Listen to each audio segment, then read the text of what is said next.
দিয়েন না আমায় গাইতে দাও, দয়াল বাধা দিও না, মনের কথা বলতে দাও, জুবান বন্ধ করো না। হাসরে খাড়ো থাকিব যখন, জান্নাত হাজির করিবে তখন। হাসরে খাড়ো থাকিব যখন, জান্নাত হাজির করিবে তখন। রহিম নাম তোমার প্রভু, না উম্মিদ করো না আমায় গাইতে দাও, দয়াল বাধা দিও না, মনের কথা বলতে দাও, জুবান বন্ধ করো না। পৃথিবীর বুকে আমাদেরকে যে সৃষ্টি করেছেন, কতগুলো নিয়ামত দিয়ে সৃষ্টি করেছেন, একটা একটা নিয়ামতকে যদি আমরা ধরে বর্ণনা শুরু করে দিই তবে আল্লাহর কি করতে হবে, প্রশংসা শেষ করা যাবে না।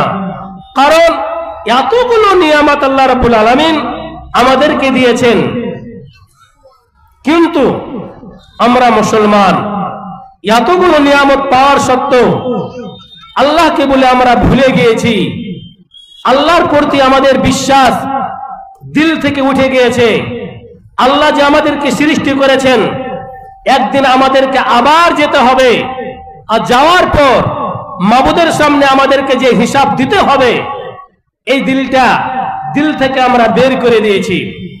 কিন্তু আল্লাহ রাব্বুল আলামিন বলছেন, হে পৃথিবীর মানুষ, তোমাদেরকে আমি সৃষ্টি করেছি, সৃষ্টি করার পিছনে কিছুগুলো রাজ রেখেছি, কিছুগুলো কথা আছে, সে কথাগুলোকে তোমাদেরকে অক্ষরে অক্ষরে পালন করতে হবে, মেনে চলতে হবে। আর যদি তোমরা সে কথাগুলোকে না মানো, কোরআন এবং হাদিসকে যদি তোমরা না মেনে চলতে পারো, আল্লাহ রাব্বুল আলামিন বলছেন, বান্দা একদিন তোমাদেরকে আমার কাছে এসে হিসাব দিতে হবে। তাই আল্লাহ রাব্বুল আলামিন কোরআনে বলছেন, তুমিনুনা বিল্লাহি ওয়া রাসূলিহি ওয়া তুজাহিদুনা ফি সাবিলিল্লাহ। আল্লাহর প্রতি আমাদেরকে কি করতে হবে, ঈমান রাখতে হবে, রাসূলের প্রতি আমাদেরকে বিশ্বাস রাখতে হবে। জি, আমরা আল্লাহকে কেউ দেখেছি? এতগুলো মুসলমান বসে আছেন, বলেন তো কেউ কোনোদিন আল্লাহকে দেখেছেন? দেখিনি। আমরা গায়বের উপরে আমরা ঈমান নিয়ে এসেছি যে আমাদেরকে সৃষ্টি করনেওয়ালা, যে আমাদেরকে সৃষ্টি করেছেন, তিনার নাম হলো আল্লাহ, তিনি আমাদের মাবুদ, তাকে দিল থেকে বিশ্বাস করে নিতে হবে। মুসলমান কি কেমন করে দিল থেকে বিশ্বাস করব? কেমন করে না আল্লাহ রাব্বুল আলামিনকে আমরা বুঝতে পারবো যে আমাদের সৃষ্টিকর্তা আমাদেরকে সৃষ্টি করেছেন? একটা একটা করে উদাহরণ দিব কোরআন থেকে এবং হাদিস থেকে, আপনারা বুঝতে পারবেন যে আল্লাহ আমাদের সৃষ্টিকর্তা, অর্থাৎ আল্লাহ ছেড়ে এই পৃথিবীর বুকে আর কেউ নাই, দ্বিতীয় আর কেউ হতে পারবে না। বাপজি আমার, মায়েরা আমার, একটা তবে কথা শোনাই। নবী উজাইরের কথা শুনেছেন, আল্লাহর প্রতি তার কতখানি ভরসা, একটু সামান্য তার দিলের ভিতর থেকে ঈমান একটু টলমল করেছে। যে মতো কচুর পাতার উপরে পানি রাখতে গেলে কচুর পাতাটা টলমল করে, পানিটা টলমল করে, সে মতো তার একটু ঈমানে খটাস এসেছে। এমন সময় আল্লাহ রাব্বুল আলামিন বললেন তাকে ঈমানের পরীক্ষা দিতে হবে। জি, একদিনকার ঘটনা কি নবী উজাইর রাস্তা দিয়ে অতিক্রম করে চলে যাচ্ছেন গাধার উপরে সওয়ার হয়ে। কোরআন বলছেন যেতে যেতে যেতে এমন সময় এক জায়গায় বিশ্রাম করবেন, আরাম করবেন, এ মনে ভাব করে গাধার উপর থেকে নেমে যাওয়ার পরে গাধার লাগামটাকে, রশ্মিটাকে একটি জড়ে বেঁধে দিলেন। আর দেওয়ার পরে নামাজ পড়বেন, খাবার আছে, খাবারগুলোকে খাবেন, এতই মনোভাব করে নবী উজাইর এলাকাটাতে যেমনই নেমেছে, একটা মনে হচ্ছে একটা বিল ছিল, এখানে একটা খাল ছিল, এখানে একটা মনে হয় বাড়ি ছিল, এ মনে ভাব তাকে একটা চিন্তায় চিন্তিত করে দিল। এমন সময় নবী উজাইরের মুখ দিয়ে একটা কথা, আল্লাহ এই জায়গাতে মনে হয় কোনদিন একটা বড় শহর বসেছিল, কোনদিন মনে হয় একটা বড় গ্রাম ছিল, এখন কি পারবে? এই কথাটি যেমনই বলা, আল্লাহ রাব্বুল আলামিন বলছেন তোমার ঈমানের কমজোরি আছে, ঈমানের পরীক্ষা তোমাকে দিতে হবে, তোমার দিলের ভিতরে ঈমানের খোঁটস চলে এসেছে। আল্লাহ রাব্বুল আলামিন কি করলেন? আজরাইলকে ডেকে বললেন, আজরাইল যাও তাড়াতাড়ি করে নবী উজাইরের জানটাকে কবজ করে নাও।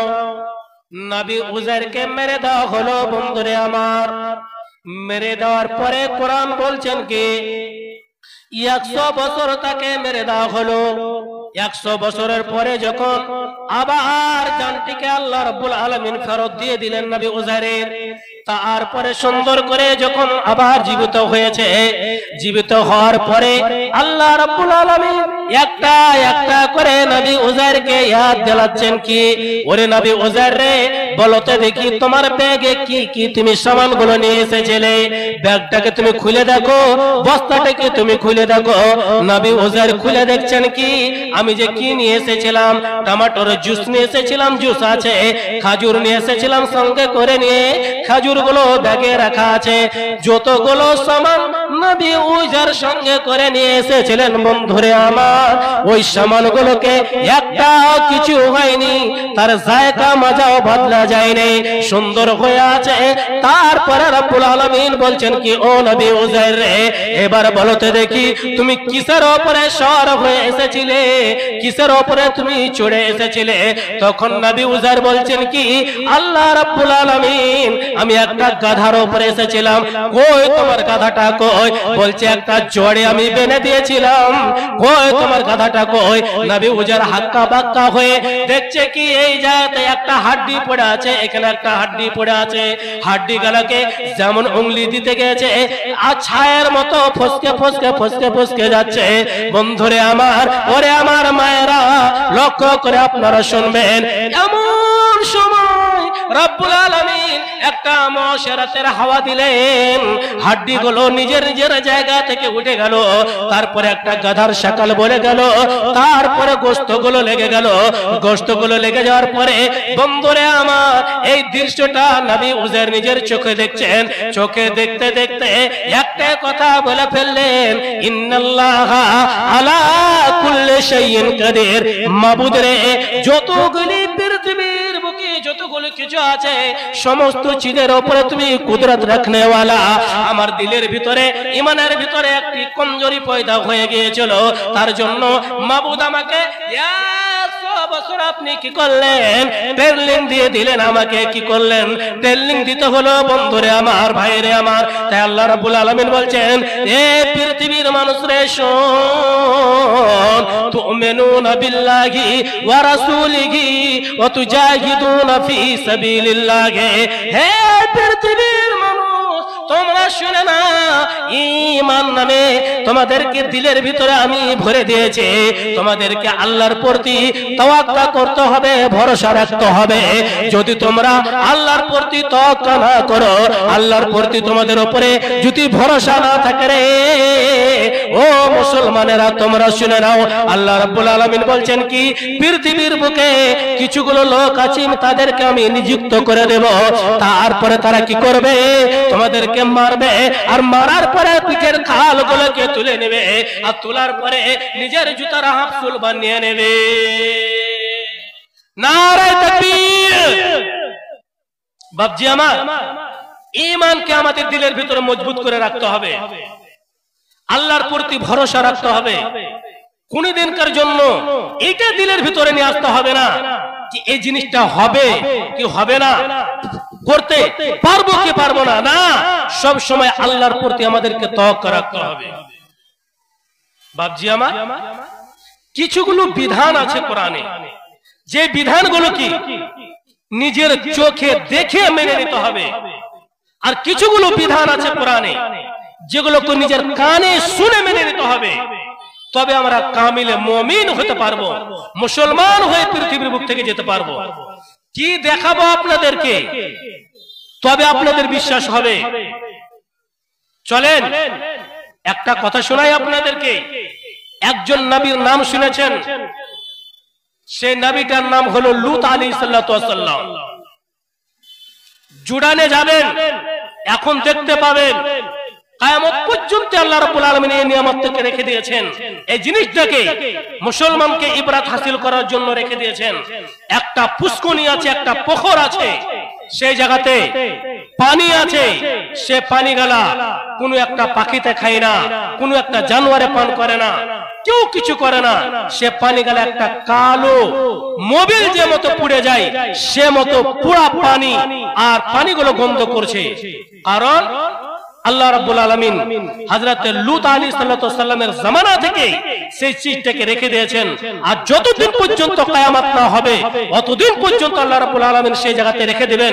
আপনার পকেটে যদি পয়সা থাকে, আপনি টিকিট কাটিয়ে নেবেন, আর তারপরে জুডান যেসে আপনি দেখে আসবেন। কেন এরকম দৃশ্য? আল্লাহ রাব্বুল আলামিন হযরত লূত আলাইহিস সালামকে তার কওমের কাছে পাঠিয়েছিলেন। তার কওমের একটা বদ খাসলাত ছিল কি, তারা ছেলেদের সঙ্গে কি করত? মিলন করত, মেয়েদের কাছে তারা মিলন করত না।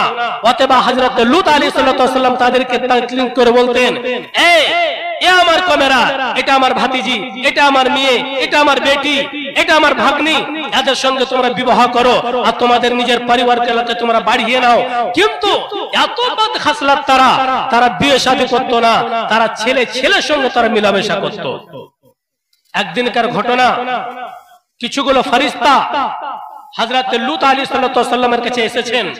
কিছুগুলো মাশওয়ারা চলছে, এত সুন্দর সুন্দর লেবাস পরে এসেছেন, আর মাশওয়ারা চলতি আছে। হযরত লূত আলাইহিস সালামের স্ত্রী বাড়ি থেকে বেরিয়ে গেলেন।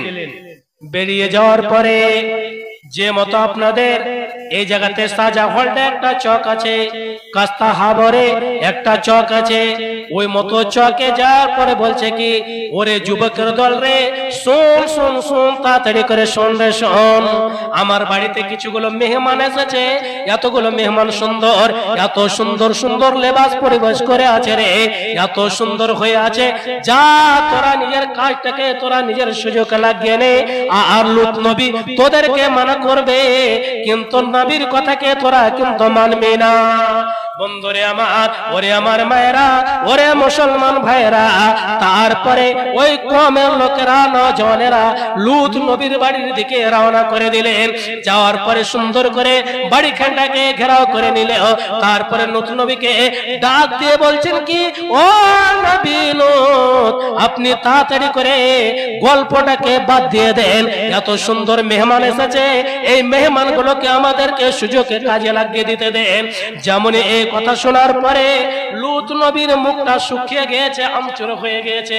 হায় রে আল্লাহ, আজকে এগুলো মেহমান হলো, আল্লাহর মেহমান আমার কাছে এসেছে, আল্লাহর ফেরেশতা এসেছে। আজকে তারা যদি বাদ ফেলি, কাজগুলো কাম করে গেল, কাজগুলো যদি করে লাই, কাল কিয়ামতের দিন আল্লাহ রাব্বুল আলামিনের সামনে আমি কেমন করে হিসাব দেব? বন্ধুরে আমার, ভাইরে আমার, এমন সময় লূত নবী মুখটাকে শুকিয়ে দিয়েছে। তারপরে ফেরেশতারা বলছেন কি, ও নবী লূত, খবরদার আপনি চিন্তা করিয়েন না, চিন্তা করিয়েন না, আমরা হলাম আল্লাহর ফেরেশতা। আমাদের সামনে যদি, আমাদের সঙ্গে যদি কেউ বদহরকতি করতে আসে, বদফিলি কাজ করতে আসে, আমরা এই এলাকাটাকে বরবাদ করে দেব, তছনছ করে দেব। অতএব আপনি চিন্তিত হয়ে যান না।